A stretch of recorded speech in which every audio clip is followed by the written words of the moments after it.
talking to Amber Lowry, and Amber is the Youth Services Manager for Roanoke Public Libraries. Hey Amber, we want to talk about story times at the library.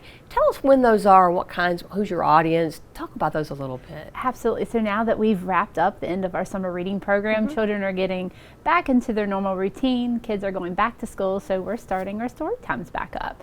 And so this is going to be throughout the fall, and we're really excited to be offering it. It's really for any age, so if you have homeschoolers, they can come to story time, but it's specifically towards preschoolers. For the children that aren't yet in school and aren't ready for kindergarten just yet. And our story times kind of help them get ready for those new transitions that are coming up in their life. So how do people know where they're going to be and when they're going to happen? Yeah, absolutely. So our website has our schedule on it as well as our Facebook page, and people can follow us on Facebook or on Instagram actually, and we'll have the schedule up. And so they are at every single Roanoke City branch. We have different times, different days, just to meet the different needs of our families in the city. Why do these story times?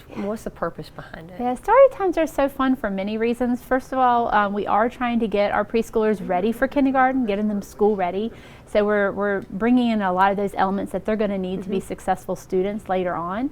But the other part is part of that socializing, getting kids used to coming in and sitting and listening to somebody in an instructional way, like a teacher or a librarian in this case, singing with us, reading with us, playing with us, and then also meeting friends and meeting new family members that might become lifelong friends, or just getting used to interacting with another preschooler. We've seen that many times when they start school. A part of that transition is learning how to work as a team and learning how to be a good playmate.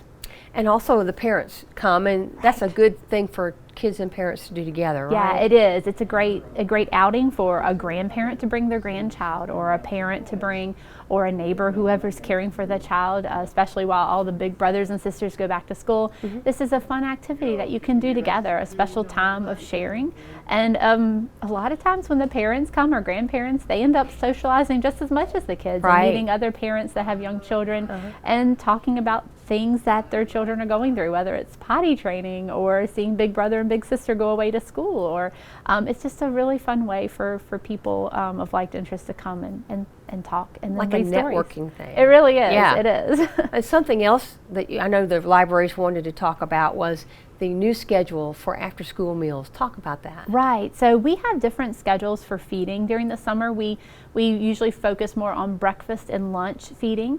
And so now that we're over and kids are going back to school, it's now after-school feeding. So we feed in the afternoon after school has let out. We are feeding at every single branch. That schedule is also on our Facebook page. And so we'll be serving lunch and dinner at that time with snacks. Now, are there other activities associated with the meals? Tell us a little about that. Yeah, absolutely. So feed and read, part of that is being able to feed and offer these meals to children, but also have some literacy-based activities that surround those activities. So whether it's book clubs or different educational literacy-based programs, we always have things going on in the library. They usually get to take a free book home with them that they can add to their home library, as well as the meals. And again, just like with the preschoolers, there's also this element of socializing with liked classmates. Right. So you can come in and share a meal and hang out with your buddy, and really, focus around that, us being that community center of those resources. Any other things going on at the library you want to add in there, let people know about? Right. So beyond just feeding and story times, we have a new Diaper Bank. And so this is at our main library downtown on Jefferson. And we have a large supply of diapers, and so any family in need right now can just come in at any time and receive free diapers that they can take home. And so we're really encouraging people to come in, and people can also donate diapers to us, and we package them up in smaller packs of 24 so that when people come in, they can get the sizes they need and take it home. So just another way we're trying to reach the needs of the community beyond the feed and read, beyond the story time. We're really trying to take that into consideration of what the needs of our community are right now. So if somebody wanted to either pick up the diapers or donate, would they just come to the front desk in the main library? Yeah, and really to donate them, you can drop them off at any city library, and they'll send them down here.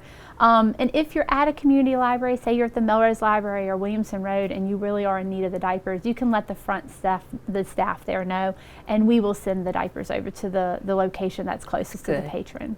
Yeah. Well, I know you mentioned the website several times. Where can people get the information about story times, about the after-school meals? Give us a website. Right, so it's roanokeva.gov/library. And then also they can call the youth services number, and they're a wealth of information too, and they can connect you with the right person, and that's 853-2955. Well, there's always a lot going on at the library. Absolutely. And thank you for sharing it with us. Thanks for coming Thanks. out.